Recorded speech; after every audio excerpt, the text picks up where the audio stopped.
বাংলাদেশ জাতীয়তাবাদী দলের নেত্রী দেশনেত্রী বেগম খালেদা জিয়া অসুস্থ, তার জন্য আপনারা দোয়া করুন ওনার সুস্থতার জন্য। এছাড়া বাংলাদেশের প্রতিটি গণতান্ত্রিক আন্দোলন, স্বাধীনতা আন্দোলন এবং জুলাই আগস্টে যারা আত্মহত্যা দিয়েছে তাদের জন্য আপনাদের কাছে দোয়া চাচ্ছি, তাদের আত্মার মাগফিরাত কামনা করছি। আমাদের শহীদ রাষ্ট্রপতি জিয়াউর রহমান এবং আমাদের শহীদ শরীফ ওসমান হাদির আত্মার মাগফিরাত কামনা করছি এবং তার আত্মার সাথে, তার হত্যার সাথে যারা জড়িত তাদের বিচার দাবি করছি। এবং সাথে সাথে আমরা এই কথাই বলতে চাই যে আমরা আমাদের নেতা শহীদ রাষ্ট্রপতি জিয়াউর রহমান ইসলামী মূল্যবোধে বিশ্বাসী ছিলেন। তিনি সংবিধানে বিসমিল্লাহ সংযোজন করেছেন, মহান আল্লাহর প্রতি আস্থা ও বিশ্বাস স্থাপন করেই উনি দেশ চালাচ্ছিলেন। এবং আমাদের নেত্রীও ইসলামী মূল্যবোধে বিশ্বাস করেন এবং আমাদের নেতা যিনি গত 25 তারিখে বিএনপি ভারপ্রাপ্ত চেয়ারম্যান বাংলাদেশে এসেছেন, তিনিও ইসলামী মূল্যবোধে বিশ্বাস করেন। আমরা সবাই ইসলামী মূল্যবোধে বিশ্বাস করি। বিএনপি আগামী দিনে ইসলামের জন্য এবং ইসলামের জন্য খতিব ইমাম মুয়াজ্জিনদের নিয়ে যা করতে চাচ্ছে, এখানে আমাদের কিছু পরিকল্পনা উনি বলেছেন, কিছু পরিকল্পনা নিয়ে এসেছেন। তিনি খতিব ইমাম মুয়াজ্জিন সাহেবগণের সামাজিক মর্যাদা ও জীবনমান উন্নয়নে বিএনপি কিছু পরিকল্পনা নিয়েছে। যেমন খতিব ইমাম মুয়াজ্জিন সাহেবগণের মাসিক সম্মানী প্রদান, এটি ব্যবস্থা করবে। ধর্মীয় উৎসবে বিশেষ ভাতা প্রদান করবে বিএনপি ক্ষমতায় আসলে। দক্ষতা ও উন্নয়নমূলক প্রশিক্ষণের মাধ্যমে বিকল্প কর্মসংস্থানের সৃষ্টির ব্যবস্থা করবে। 1993 সালে বিএনপি সরকার প্রবর্তিত মসজিদ ভিত্তিক শিশু ও গণশিক্ষা কার্যক্রম সারা দেশে বিস্তৃত করা হবে। ইমাম মুয়াজ্জিন কল্যাণ ট্রাস্টকে প্রকল্প গ্রহণের মাধ্যমে সময় উপযোগী ও শক্তিশালী করা হবে। খতিব ইমাম মুয়াজ্জিন সাহেবগণের সামাজিক ও রাষ্ট্রীয় মর্যাদা বৃদ্ধির উদ্যোগ গ্রহণ করা হবে।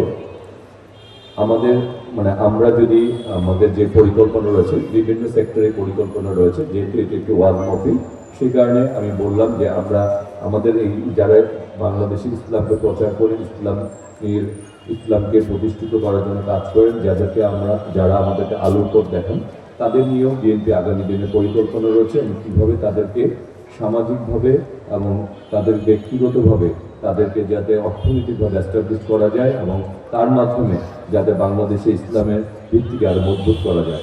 এছাড়া আগামী দিনে যাতে কেউ আমাদের এই ইসলামকে, আমাদের ইসলামী সংগঠনগুলিকে এবং যারা ইসলামের কথা বলে তাদেরকে কেউ যাতে কোনো রকম নির্যাতন নিপীড়ন করতে না পারে, সেই ধরনের সকল ধরনের আইনগত ব্যবস্থা গ্রহণ করবে। আমরা চাই আমরা ইসলামী মূল্যবোধে বিশ্বাসী।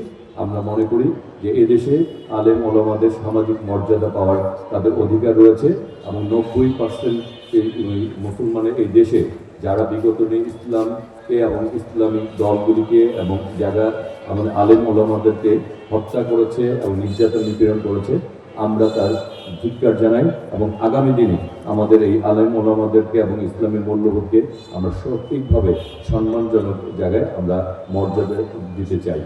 আর দেশের কথা কয়েকটি বলবো, সেটি হচ্ছে যে আমরা চাই এই দেশের মালিকানা জনগণের হাতে যাক, জনগণ তার অধিকার ফিরে পাক, এদেশের মানুষের নিরাপত্তা থাকুক, এই দেশের মানুষ তার অধিকার ভোটাধিকার ফিরে পাক, এদেশের মানুষ কাছে যাতে যারা জনপ্রতিনিধি হবে তারা যাতে জবাবদিহিতার মধ্যে থাকে।